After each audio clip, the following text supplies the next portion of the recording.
અને જાણે કે માત્ર બારામારી જ બાકી રહી હોય તેવું લાગી રહ્યું હતું। આ તરફ બનાસકાંઠામાં પણ ભાજપ કોંગ્રેસ કાર્યકરો વચ્ચે બબાલ થઈ। સીએમની ગાડી સામે કોંગ્રેસના સમર્થકો દ્વારા સૂત્રોચ્ચાર કરવામાં આવ્યા। ત્યારે ભાજપ કોંગ્રેસના સમર્થકો વચ્ચે અહીં પણ બોલાચાલી થઈ હોય તે પ્રકારની ઘટના સામે આવી રહી છે। સીએમની ગાડી સામે કોંગ્રેસના સમર્થકો અને નેતાઓ દ્વારા સૂત્રોચ્ચાર કરવામાં આવ્યા। કલેક્ટર કચેરી આગળ બંને પાર્ટીના કાર્યકરો સામે આવી ગયા। નારા લગાવવામાં આવ્યા।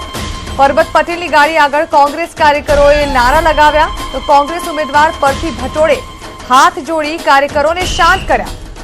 ઉલ્લેખનીય છે કે અહીં ઉમેદવારી ફોર્મ ભરવાની પ્રક્રિયા ચાલી રહી હતી અને બંને પક્ષના ઉમેદવારો એક તરફ ભાજપ તરફથી પરબત પટેલ અને કોંગ્રેસ તરફથી પરથી ભટોળ તે બંને ઉમેદવારો પોતાના ફોર્મ ભરવા માટે અહીંથી પસાર થઈ રહ્યા હતા। તે સમયે બબાલની ઘટના સામે આવી। વધુ માહિતી અમારા સંવાદદાતા આનંદ જયસ્વાલ આપી રહ્યા છે।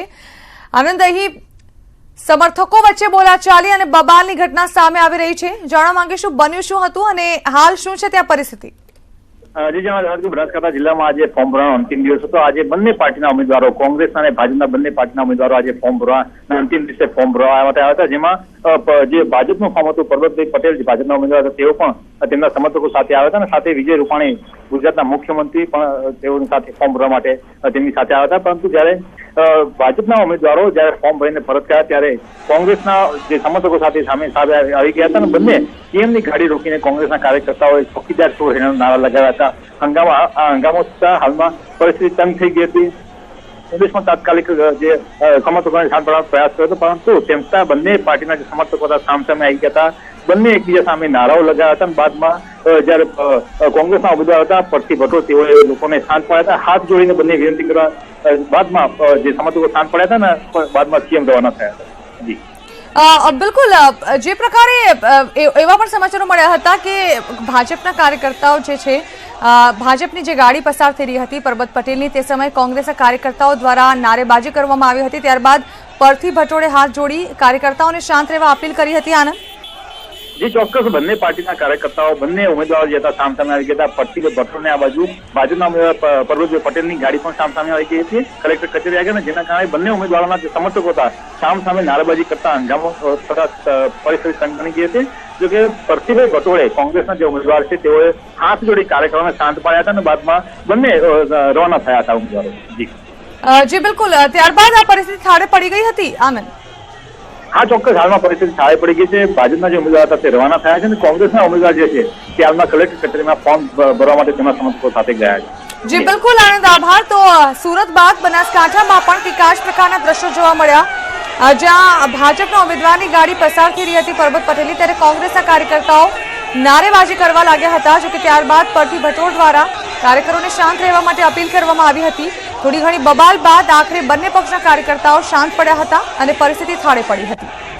એક તરફ જનતાની સેવા કરવા માટે ઉમેદવારો જે છે તે ઉમેદવારી ફોર્મ ભરવા માટે લોકસભાની ચૂંટણીમાં ઝંપલાવી રહ્યા છે, ત્યાં બંનેના કાર્યકર્તાઓ દ્વારા કઈ રીતે હોબાળો મચાવવામાં આવે છે તેના દ્રશ્યો જે છે તે સાક્ષી પૂરે છે।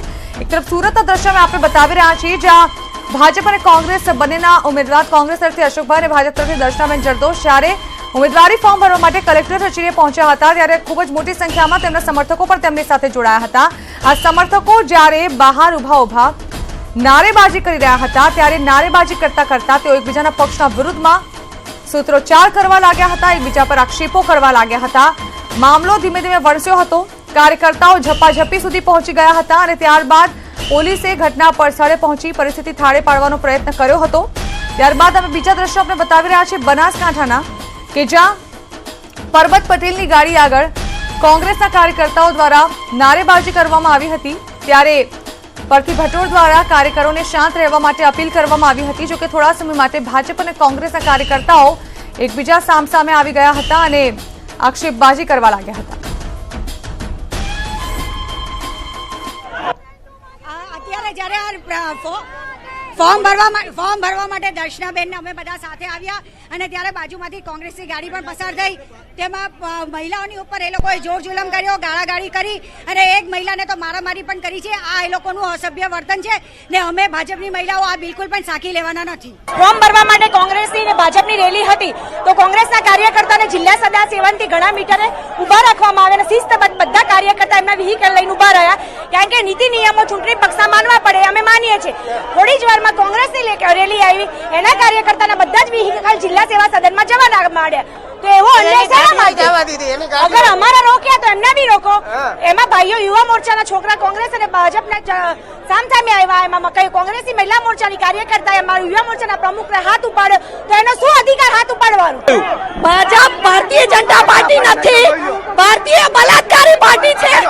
એના ઉદાહરણ છે એ બેનો લેડીઝ નહીં, જેન્ટ્સે મારા ઉપર ગુંડાગીરી કરી છે. ભાજપ પાર્ટીનો જેન્ટ્સ હતો અને એણે મારા ઉપર આ રીતની જબરજસ્તી કરી છે.